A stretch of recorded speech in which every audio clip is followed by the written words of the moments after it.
I thought the low and the low one. I thought the... Hey guys. Oh, hi Mark. How are you guys doing? This is Chris Norwood with another Ranking the Studio Albums. Today we're going to be doing The Clash.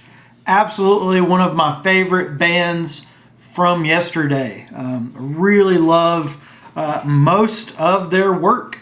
And today we're going to jump right into that, and we're going to, we're going to rank the studio albums. Now, I don't have any physical copies of these albums. I do have this fantastic, The Essential, The Clash from 2003.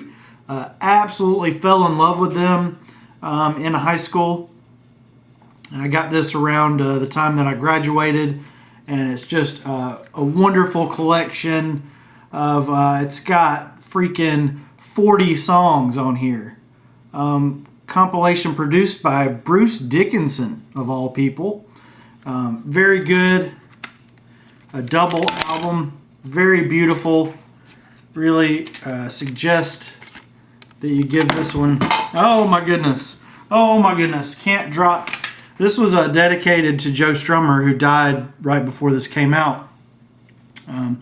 Whilst we were compiling this album, we suffered the tragic and untimely loss of our friend and collaborator, Joe Strummer.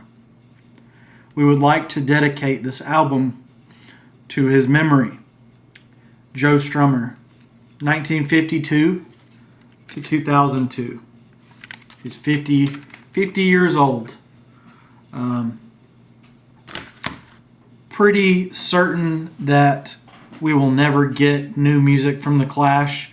I've been thinking about this a lot lately with Linkin Park coming out with a new album, and thinking about bands like Nirvana, The Clash, The Ramones, and how do we keep them in our memories? How do we keep them around? Can we do something other than just listening to the old albums? What can they do? What can we do to preserve their legacy? 100 years from now, are people going to be still listening to The Clash?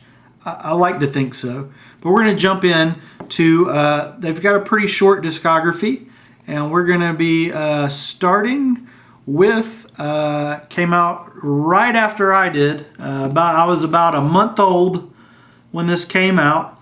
We're going to be starting with the worst and working our way up to the best.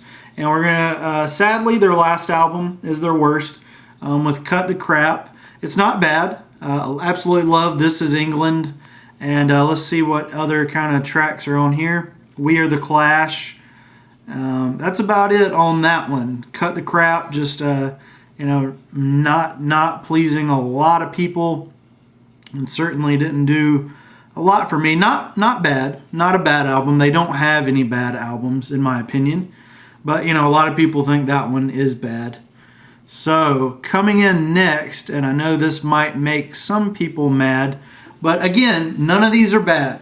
The Clash don't have any terrible albums, but Sandinista, whatever that is.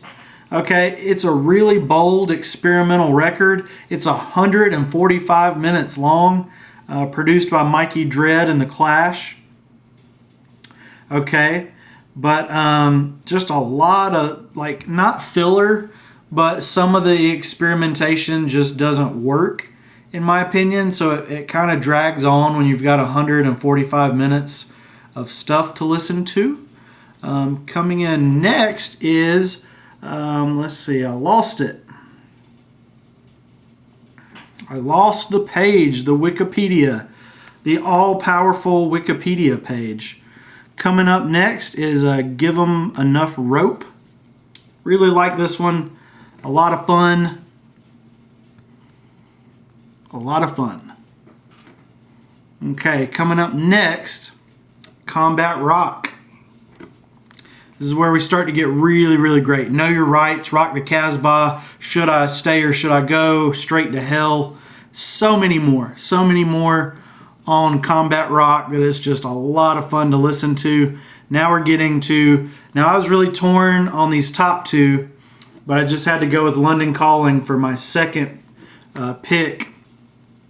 London Calling, Clampdown, Train in Vain. So many good songs on London Calling. I love, not sure where it was at, but Death or Glory is one of my favorite Clash songs. And coming in at number 1, the best Clash album, in my opinion, released April '77, is their self-titled record. And because just almost every song, Janie Jones, Remote Control, I'm So Bored with the USA is one of my favorites, White Riot, Hate and War, What's My Name, and Denny I'm not super familiar with. I have heard them. London's Burning is great. Career Opportunities is one of my favorites. Police and Thieves. But yeah, so just there's a couple different versions. Yeah, there's a couple different versions. There's some re-recorded things. But yeah, that's been my ranking the studio albums. That was a real quick. Just wanted to give it the old punk rock, super fast, in and out. But yeah, again, we can look at this one really quick since I don't have any physical copies. Again, just beautiful collection here. Definitely worth getting if you don't want to buy the 5 or 6 albums here. Check it out.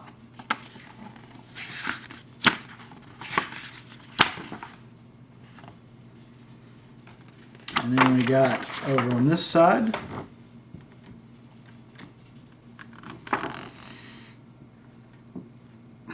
Some really cool pictures.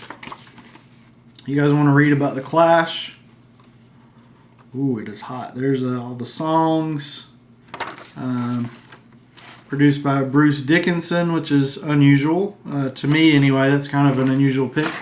By the mid-'70s, the insurgent spirit of 60s rock and roll was well and truly dead. But back in England, yeah, the group changed my life. That's basically what we got there. And guess what, guys? There is a reason I'm wrapping up this video pretty quick.